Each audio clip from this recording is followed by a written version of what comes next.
Hi everyone, I hope you're doing well. Thank you so much for watching and subscribing. And if you're not subscribed, I would love for you to do so. I make videos on perfumes, lifestyle, handbags, makeup, beauty, jewelry. And so if you like all that kind of stuff, be sure to subscribe and remember to hit the notification bell so you don't miss any videos. So today I am reviewing Gris Dior from Christian Dior. So this perfume was first launched in 2013 and it was called Gris Montaigne. The nose behind this fragrance is François Demachy. Then in 2018, it was renamed Gris Dior. Now, Dior states that this is not a reformulation. The perfume is exactly the same. It is just a different name. But when I looked up on Fragrantica, there is definitely some difference in the notes.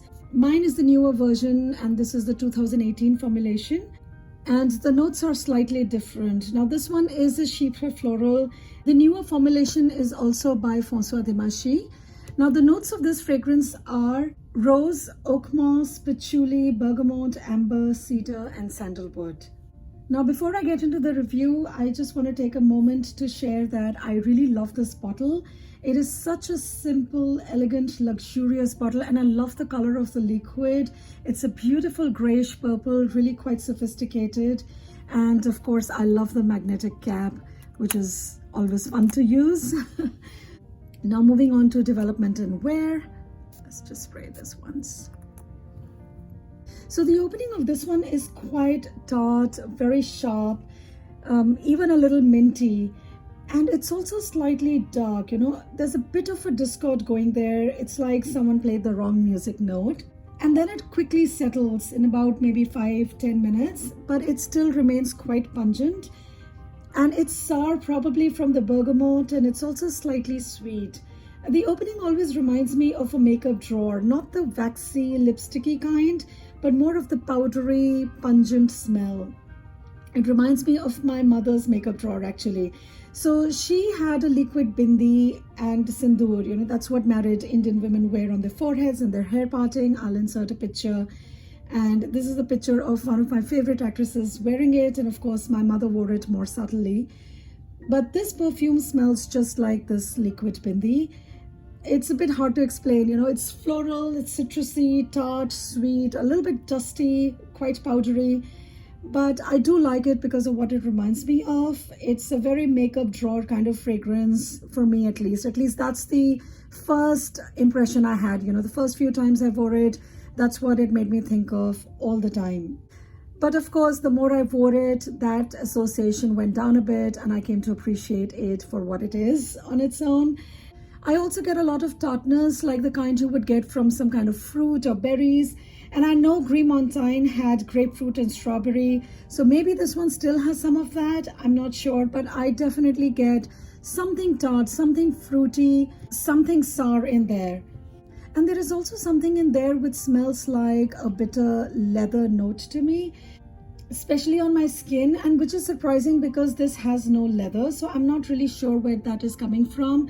I think it's probably a combination of amber and patchouli, which does that on my skin sometimes. And the patchouli here is very earthy. It's actually really very earthy. And it's quite dirty. I get a lot of dirt kind of smell. It's like you've taken some tangy fruit, a few rose petals, some moss, and crushed them together with dirt. That's what it smells like at times. It's very powdery, sour, sweet, and quite dirty.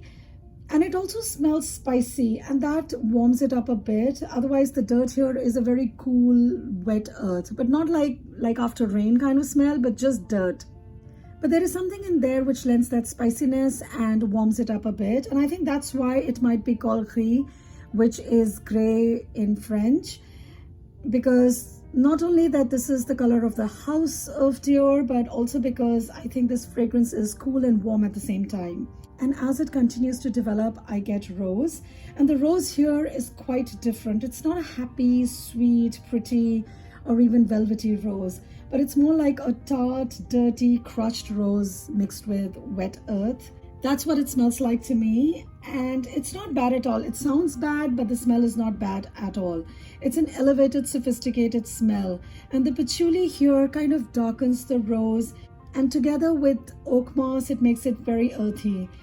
And as it continues to develop, the dark leatheriness sort of fades and it becomes more rosy, but the rose remains sour and becomes more powdery and woody as it dries down. I've also noticed that when I spray this lightly, it smells more like a citrusy, spiced, woody rose, a very powdery rose too. And I don't get the bitterness or the strong dirt smell at all. Now moving on to longevity, projection and sillage.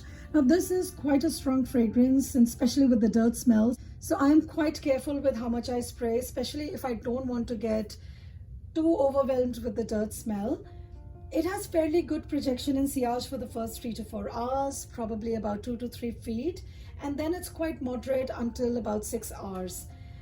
I smell it all day on me as I move about, and if you want to wear it from day to night, you'll have to touch it up again in late afternoon or so. I do get about 6 to 8 hours from this. Moving on to age or gender, it is good for any age and it's definitely unisex. In fact, I imagine this more on a man, although it's perfectly unisex, but somehow I don't know why I have this image of a man, a very sophisticated, well-read, well-dressed, cozy and kind of a gentleman. And I imagine someone in their home, maybe on a leather chair, surrounded by books. Maybe they have like bookcases right up to the ceiling full of books, and they're reading a book, really are lost in a book, and yet they're worldly enough to have good taste and to be wearing this perfume. I don't know, for some reason I have that image when I think of this perfume or when I wear it. Moving on to when or where to wear this perfume, I think this could be definitely an all year round signature scent for some people. But for me, it's more of a daytime scent for fall and spring. I could take it into late evenings by spraying it on again. Spraying it lightly keeps it casual, daytime, even office appropriate. But if you really want to take it from day to night, just be a little heavy-handed in application or touch it up in the evening. Moving on to what this reminds me of or what it's similar to. So I do have a couple of fragrances that immediately came to mind when I sprayed this. One of them is Amoureuse from Maison Christian. This one also has that sharp, pungent opening. There is orange in here, which is probably equivalent of bergamot in this one. There is Amoureuse, which is the floral note. And then there's a lot of vetiver and amber. This one has amber too, and then there's vetiver in here.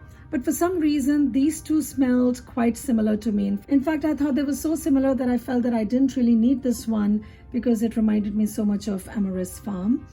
But the more I wore them side by side, I realized that this one is quite different. This one is much brighter. It's more citrusy, more cheerful, more woody. Whereas this is a bit darker, a bit more sophisticated. It's woody too, but it's also very powdery, a lot more powdery.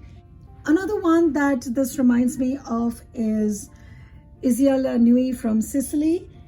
Now this one has blackcurrant, rose and patchouli, and it's also got a bit of spice in it. It has cardamom, and it also has ambroxan, which lends that woody ambriness to it.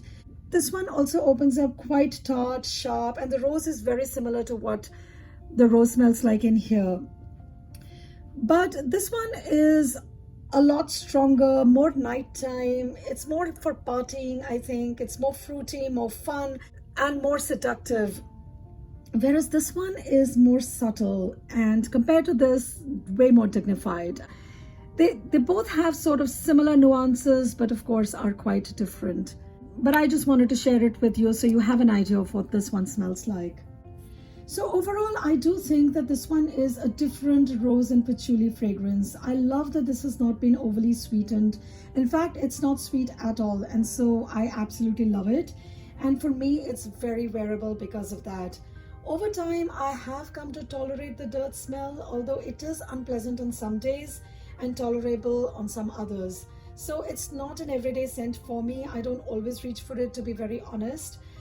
I think I'll enjoy it more when the weather cools down a bit more, maybe more in fall. I hope I will get more of the spicy, woody powderiness than the cool dirt. And I find that I do enjoy it on more cool days. But I do love that it reminds me of my mother's makeup drawer. It does bring some nostalgia. So in that sense, you could say that it smells a bit vintage. But to me, it's still very modern. So it's like a modern cheap hair that reminds you of the past, if that makes any sense. So I wear it when I want something modern. Now you know how I love my old classic perfumes, but sometimes I just want to smell current, be with the times, fit in, and this does just that for me. This one is a refreshingly different, well-made, sophisticated and wearable perfume.